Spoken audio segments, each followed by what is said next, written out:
doutor médico de família e comunidade, e hoje a gente vai trabalhar aqui medicina preventiva, que é um mote grande aí da medicina de família, a parte da gente conseguir não só fazer o tratamento e a reabilitação dos pacientes, mas tentar agir antes da doença chegar, já que isso é mais eficiente, é melhor para o paciente e obviamente acaba sendo melhor para a sociedade em geral. Então o médico que é especialista em atenção primária, ele tem que ser capaz de, além de fazer o atendimento das doenças, também fazer a prevenção.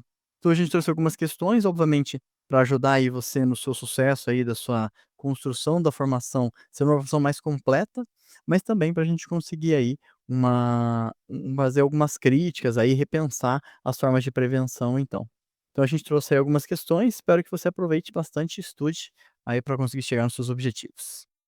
Então, a gente tem aí a primeira questão, são questões aí razoavelmente novas aí dos últimos 5 anos. Então a primeira questão ela é de verdadeiro ou falso, né, aquela famosa questãozinha de verdadeiro ou falso, e a gente vai de uma em uma aí pra gente ver como que a gente está desempenhando. Então a primeira ela fala sobre a indicação do rastreamento de doenças para o exame periódico de saúde, que devem ter base em evidências científicas. Então a gente não pode simplesmente sair solicitando exames que não tenham conexão com a realidade, porque senão o paciente faz um exame que ele não que o resultado pode não ajudar ele, que é aí a nossa prevenção quaternária, né, nós não causarmos um exame que cause dano no paciente, e aí ele pede para colocar então, indicar quais são as alternativas verdadeiras ou falsas. Então a primeira que ele coloca é que a glicemia de jejum é para homens de 35 anos ou mais e mulheres de 45 anos ou mais. Aí tem um problema, ele está separando, né, normalmente a gente solicita para maiores de 45 anos, alguns podem até colocar mais de 35, mas não há uma separação. Então, geralmente são 45 anos e iguais para os mesmos sexos. Então não é porque homem morre menos ou mulher morre, mais tarde, né, então homens morrem mais cedo, mulheres morrem mais tarde, mas isso não deveria mudar a forma com que nós vamos encarar aí os exames de rotina. Então para ambos, normalmente a gente começa aos 35 anos. 45 anos em alguns países é possível se ver dessa forma, mas hoje em dia a gente prefere começar todo mundo aos 35 anos. Então glicemia de jejum é ambos 35 anos, então a primeira tá falsa, já que ele preferiu que as mulheres começassem aos 45. O segundo, então, é sobre rastreio do uso de álcool anualmente para todos os adultos. Eh, digo mais, isso é verdadeiro, e poderia expandir isso, né, não o que eu vou falar agora não invalida que isso é verdadeiro. A gente também pode perguntar isso para adolescentes, já que apesar de legalmente eles não poderem beber, a gente sabe que ocorre e muitas vezes. Então para todos os adultos a gente pergunta uma vez ao ano pelo menos, se está usando álcool e quanto que está usando se estiver usando. Então, se é uma dose em binge, né, se ele faz um uso abusivo, se é de uma vez só, se é um uso diário, qual dessa dose, e idealmente a gente calcula quantas gramas isso causa. A gente tem o CAGE, por exemplo, né, que é aquelas perguntas que a gente pode fazer para ver se é uma dependência muito forte de álcool, e aí propor um tratamento e sempre que o paciente usar, propor uma redução e lembrar que não existe dose segura para usar o álcool. Então qualquer dose de álcool não é segura, não fará bem para a saúde do nosso paciente. O próximo então, citopatológico de colo de útero anualmente para mulheres sexualmente ativas entre 25 e 65. Esse ele não corresponde com a verdade, porque normalmente a gente faz a cada 3 anos, não tem necessidade de fazer anualmente. Então tá incorreto aí, não é anualmente. Até porque é um exame incômodo, tem que ser feito da forma com que ocorre. Vai ter uma outra questão que explica o motivo pelo qual a gente não fazer aí, anualmente, mas basicamente a gente fazer anualmente, a gente não vai, reduzir aí substancialmente a incidência acumulada, né. Então a gente acaba que não otimiza o processo para o paciente. O próximo então é hemograma anualmente em mulheres e a cada 5 anos em homens. Então alguém poderia tentar justificar aí: "Ah, né, as mulheres têm um maior risco de anemia". Então não, na verdade é anualmente para todo mundo. Então não existe isso de para mulheres e para homens, a gente vai separar. O hemograma é usado muito para procurar doenças como, por exemplo, anemias. E aí a gente pode fazer, a partir do momento que a pessoa atinge um risco maior de anemia, aí varia muito, né, algumas pessoas fazem desde criança, mas não precisaria. Teoricamente, teria artigos científicos que sustentaríamos fazer isso uma vez a um ano após o final da suplementação, e aí depois você começar a fazer, a cada 2 anos ou anualmente mesmo, mas não vai separar homens e mulheres, ambos vão fazer anualmente, a partir do momento que você definir. Essa definição é muito complexa, mas, em geral, recomenda-se a partir da vida adulta, né, e alguns protocolos a partir do momento do nascimento anual, ou seja, a partir de um ano de vida em diante, né. Mamografia a cada 2 anos para mulheres entre 50 a 74 anos. Aqui provavelmente ele está pegando o protocolo do Ministério da Saúde, e aí sim, é a cada 2 anos. Poderia dizer-me: "Ah, Dani, mas não por exemplo, em pessoas de 50 a 69 anos, não estaria mais correto?". Então aí a gente teria que olhar dentro do banco de dados dessa banca, né, como que estava ali no edital deles. E aí usar os dados deles, mas mais provavelmente que a gente está discutindo aqui um que está usando o Ministério da Saúde como o correto. Então a gente ficaria com verdadeiro, falso, perdão, falso, verdadeiro, falso, falso, verdadeiro. Vamos ver se tem uma alternativa nesse formato. Falso só tem delta e eco, né, D e E, então a gente sobra aí que a próxima é verdadeira já, então só sobra a letra D, só tá fácil. Isso aí provavelmente a gente poderia só ler as 2 primeiras e ir para a próxima questão. Lembrar que em prova de residência, muitas vezes, se você tem facilidade nessa questão, você pode fazer de forma mais calma as 2 primeiras, se isso já resolver, então você já pode pular. Nesse aí, olha só, se você soubesse que a glicemia você tem que pedir aos 35 anos em diante para ambos os sexos, você já matava a letra A, B e C, ficando apenas com a D. Se a próxima é verdadeira, você já matou a questão. Então é uma questão aí razoavelmente fácil na real, né, então, é uma questão aí que não há grandes dificuldades. Bom, a próxima questão então, ela já vai discutir um pouco de um paciente específico, essa é bem interessante essa questão, achei ela bem formulada, um pouco mais difícil. Então ela quer saber sobre esse paciente. Então, um paciente de 58 anos, do sexo masculino, ele procurou um médico, né, pode ser um médico que está ali, fazendo a prova, para avaliação de rotina.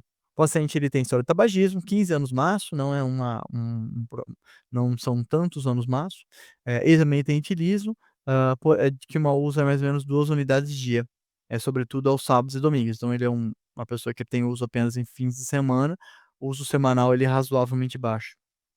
Ele é sedentário e não tem nenhuma doença que se saiba, então 50 anos sem nenhuma comorbidade. E aí ele supõe aí, ele oferece 4 alternativas, né, ele quer que você coloque como verdadeiro ou falso. Então a ideia o paciente tem indicação do quê? Uma série de coisas, ele tem indicação de glicemia, lipidograma, hemograma, ele vai ter de a gente poder propor uma redução de cigarro, tabagismo, enfim. Mas ele quer saber desses 4. Então, a primeira tomografia de tórax de baixa dose para rastreamento de câncer de pulmão. Isso aí dá bastante polêmica, porque o SUS não tem tomografia de tórax para suprir, mas isso não muda a indicação. Então, essa questão, ela quer saber se você sabe o correto, ela não quer saber se você sabe o que dá para fazer na realidade. E não está correto fazer a tomografia. Você fala: "Pô, mas ele é tabagista e tá na idade, né". Na verdade, ele tem 15 anos maço. A tomografia de baixa dose, ela só vai ser, relevantemente eficiente em pacientes dentro aí de 20 anos maço, entre 50 e 69, 20 anos maço ou mais, que estão fumando ou que pararam de fumar nos últimos 10 anos. Então, está incorreto aí essa alternativa. Então, primeira já a gente já sabe que é falsa. Bom, aí não ajuda muita coisa, só a A diz que é verdadeira. Vamos para a próxima, ver se a gente consegue resolver. A segunda, então, ele discute sobre o ultrassom para avaliação do aneurisma de aorta abdominal. Esse exame, de fato, ele pode ser usado, mas são pacientes que têm um histórico, mais importante, né. Não vem ao caso para esse paciente. Para esse paciente, não faria muito sentido a gente pedir uma ultrassonografia para buscar aneurisma de aorta abdominal. É um paciente que tem apenas 15 anos maço, e não é tão, velho, né, ele tem 58 anos, então ele está fora do preconizado também. Falso novamente. Então agora subamos aí 2 questões, vamos ver a próxima. Ó, a próxima vai s provavelmente, ou é falso ou verdadeiro, aí a gente já define se é letra Charlie ou letra delta, né, C ou D. Vamos lá então, na terceira então, colonoscopia para rastreamento de câncer de colo. Tem mais de 50 anos, vezes 69, tem que fazer o rastreamento sim. Então, pelo menos ele deveria fazer um rastreamento, e aí muda-se um pouco o protocolo, fazer anual, fazer uma vez a cada 5 anos. Uma parte do sistema de saúde orienta que se não tiver alterações, fazer a cada 5 anos, e aí pode fazer seguimento de outras formas, sangue oculto nas fezes. E alguns colocam que uma vez a cada 10 anos seria eficiente desde que tenha negativo a história familiar e também o última colonoscopia. Então, ele tem uma colonoscopia normal, faz uma aos 50, uma aos 60, uma aos 70 está encerrado. Então seriam só 3 e alguns colocam a cada 5 anos, só que encerra aos 69, então não tem aos 70 anos. De qualquer forma, em qualquer um desses protocolos, sim, ele tem indicação de fazer uma colonoscopia de rastreamento, e como ele é fumante, ele tem indicação de vacinação de, pneumonia, então, aí tá tudo certo, né. Ele precisa fazer a vacinação, tanto quanto ele precisa fazer a vacina, então, pneumococo, e também precisa fazer a rastreamento de câncer de cólon, então letra delta, falso, falso, verdadeiro, verdadeiro. Essa questão aí ela não teve uma dificuldade, apenas o entendimento, mas também nas questões de nuances, né. Então ultrassonografia não bate, tomografia não bate, mas por detalhe, né. Então não é porque o paciente não poderia ter uma indicação, se sustentar, por exemplo, se tabagismo a mais longo prazo, ele vai ganhar uma indicação, mas nesse momento, com o caso apresentado, ele não tem a indicação. Também saber da vacinação para pneumococo não é tão comum, muitas pessoas esquecem que essa vacinação ela é aí indicada para algum grupo de pacientes, e ela tem disponível e muitas vezes perde-se a validade dela no postinho, porque os médicos não sabem, não indicam. E aí a gente fica gastando dinheiro, às vezes, tratando uma pneumonia grave ou uma internação, às vezes, de um paciente que poderia ter sido resolvido de uma forma muito mais econômica, mas às vezes a gente não sabe as indicações aí para pneumococo. A próxima questão então, ela vai trabalhar, a prevenção, só que aí com textos infinitamente mais longos, né. Então, ele começa aí da FAMERP: "Sobre o rastreamento do câncer de próstata no Brasil, de acordo com a conduta do Ministério da Saúde e do Instituto do INCA, né, Instituto Nacional do Câncer, em consonância com o SPF Task", então United States Prevent Service Task Force, em suas recomendações de 2012, com o Cochrane Collaboration. Então o Cochrane, para quem não sabe, é uma plataforma especialista em meta-análises, em sua revisão né, revisões sistemáticas de 2013, a Sociedade Brasileira de Medicina de Família, além de outros países como, Canadá e Reino Unido. Então, ele quer alguma coisa que junte tudo isso, né. Então, de acordo com tudo isso, o que está correto? Então vamos lá. Então primeiro ele coloca aí, que quer saber a correta. É recomendada a realização do rastreamento de câncer de próstata com exame PSA e toque retal anual para homens de 50 anos. Hum, exceto para a raça negra e pacientes de primeiro grau com câncer de próstata que devem começar aos 45. Não. O rastreamento de câncer de próstata, ele não mostrou redução de mortalidade. Então não tem por que a gente torturar aí os pacientes e fazer eles ficarem fazendo PSA e toque retal. Então não é recomendada não. O se não é recomendado, já sei até a questão, né, mas vamos continuar. É recomendada a realização do cã câncer para o câncer de próstata com exame PSA e toque retal anual para homens acima de 45, exceto homens de raça negra ou parentes de primeiro grau com câncer de próstata que devem começar mais cedo, aos 40 anos. Essa já foi uma recomendação, hoje não é. Agora sim, não é recomendada a organização de programas de rastreamento de câncer de próstata em homens que têm menos.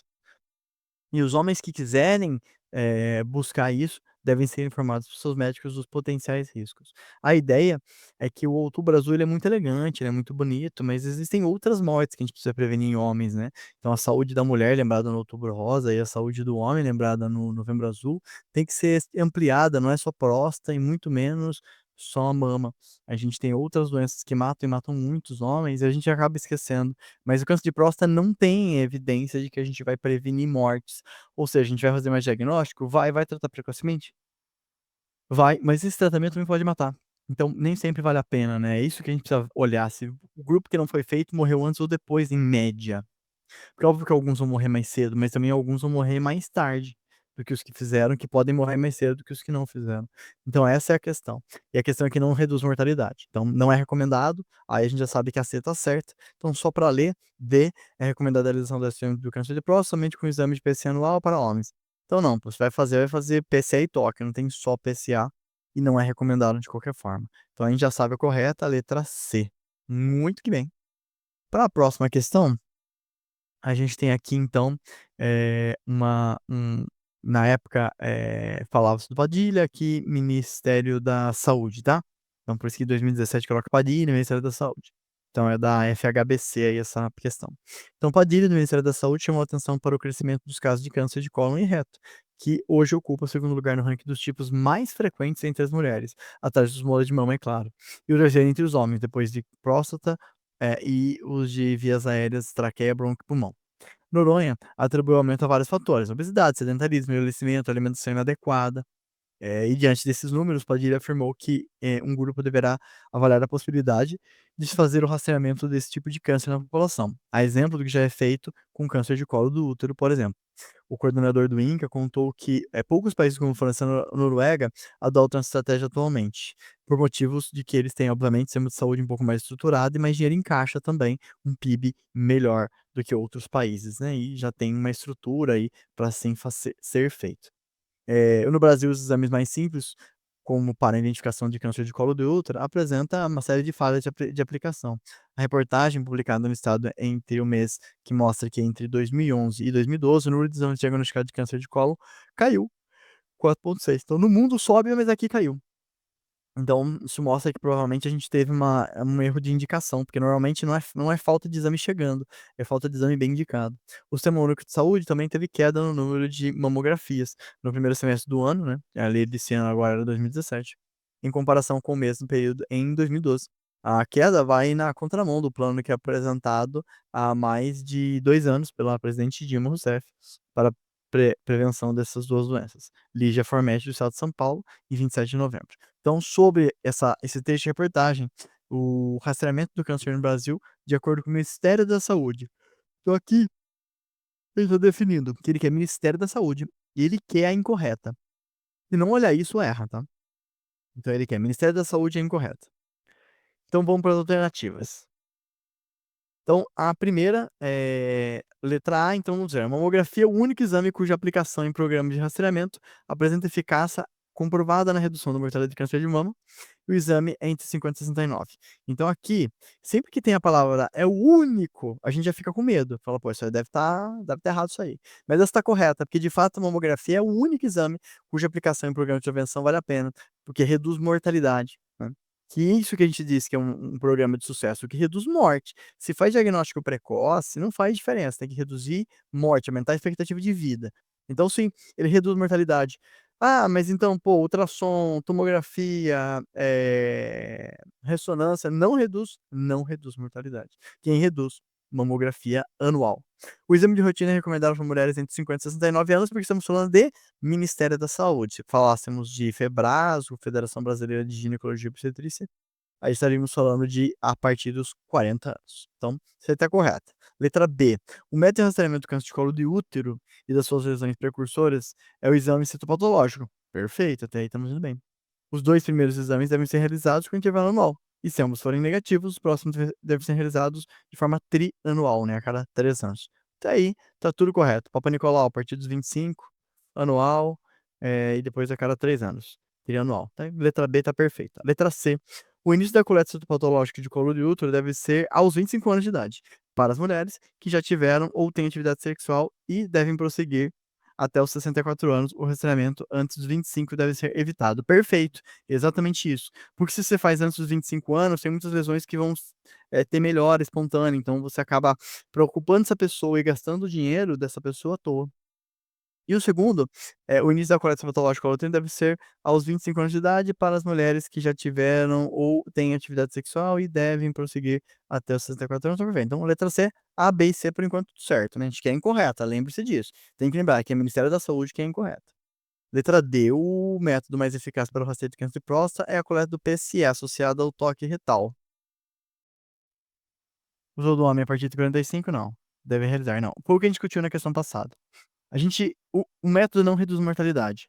Então a gente vai discutir com o paciente que: "Olha, eu posso facilitar o tratamento, descobrir mais cedo, porém um câncer com baixa mortalidade, descobrir mais cedo também pode exigir tratamento, o tratamento pode ser que leve à mortalidade, pode deixar você mais ansioso. Tem certeza que você quer rastrear?".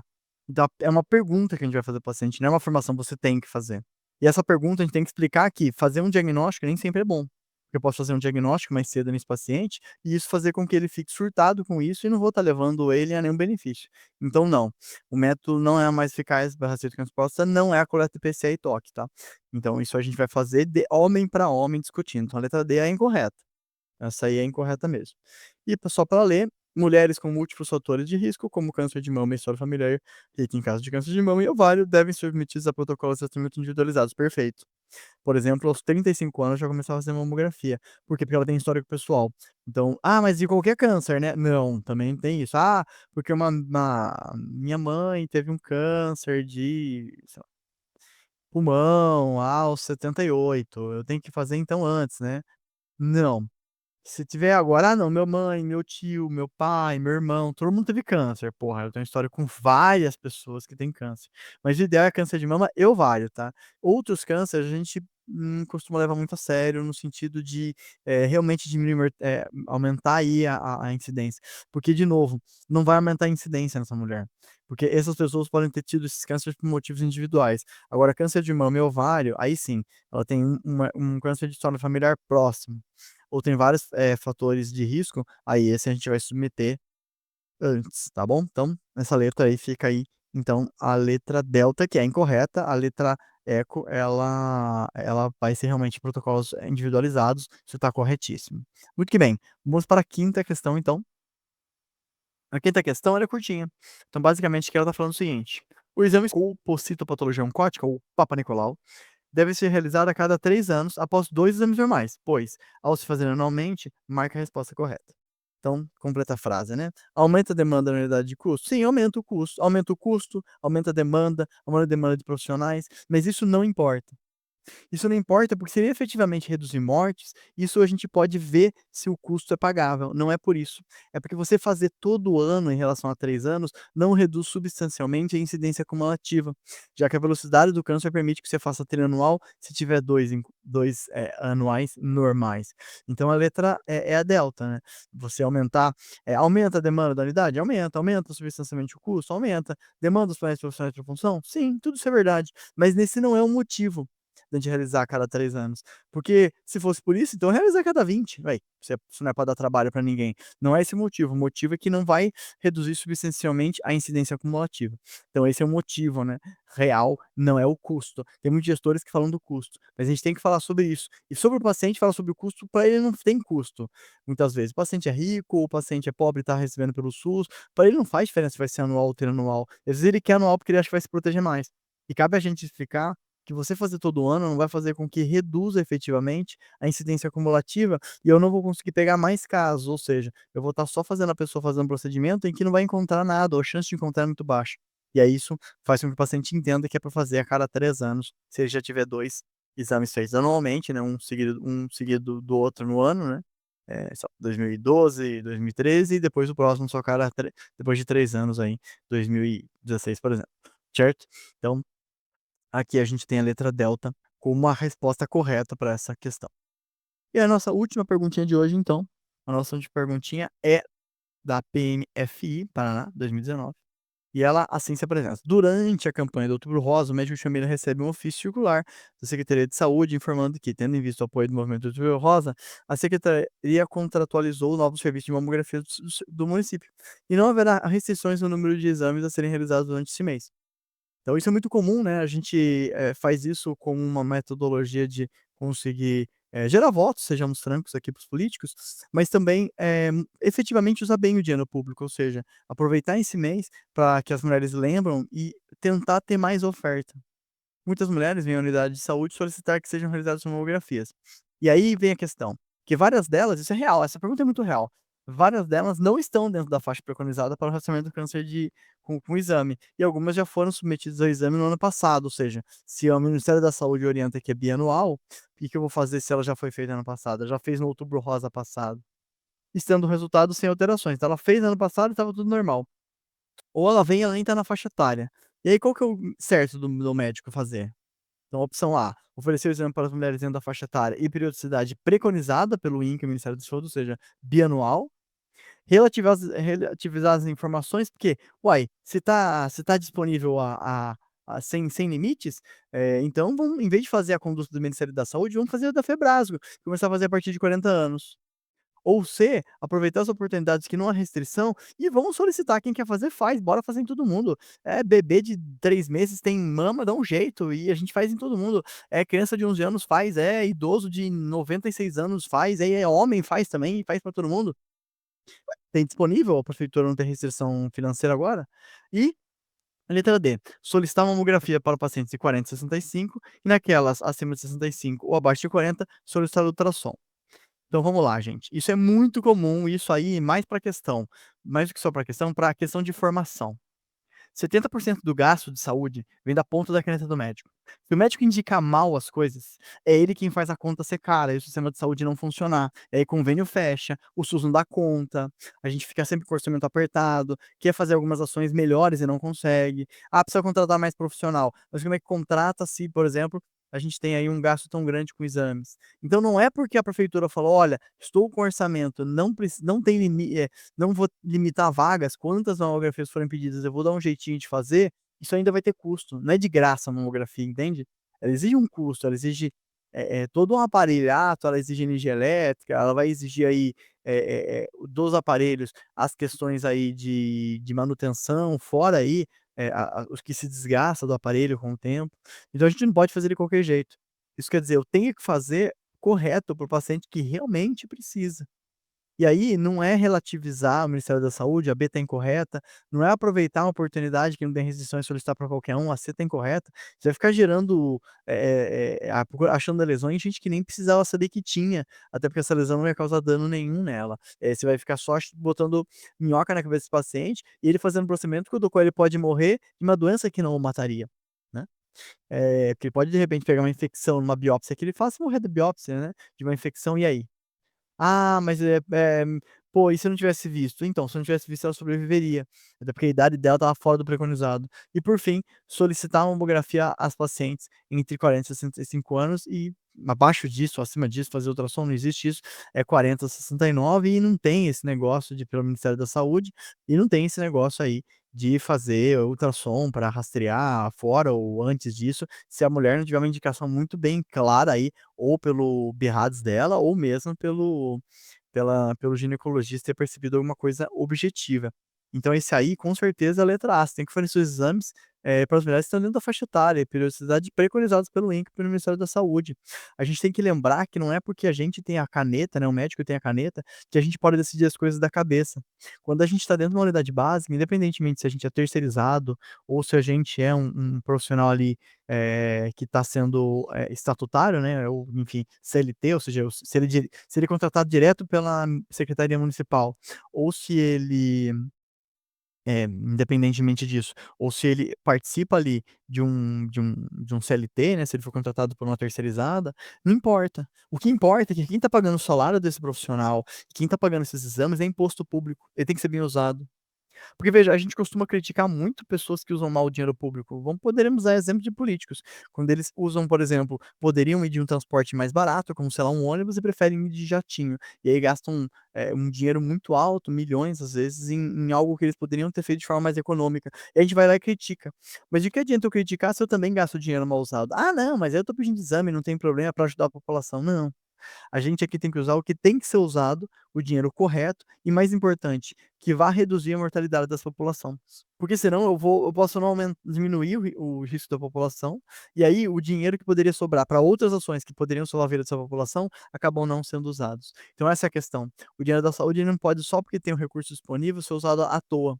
Ele tem que ser economizado o máximo que puder essas mamografias, porque se a prefeitura estipulou que poderia gastar 3 milhões e sobrou, então essa sobra pode ser usada para a saúde, ele não vai deixar de sair de saúde, mas pode ser bem usada, melhor usada para a saúde, tá. Então, por isso que a gente tem que fazer o que está dentro do preconizado do Ministério da Saúde, já que é ele que sabe as contas que ele tem para pagar no final das contas. Então seguir o que se faz e seguir o que todos os médicos fazem.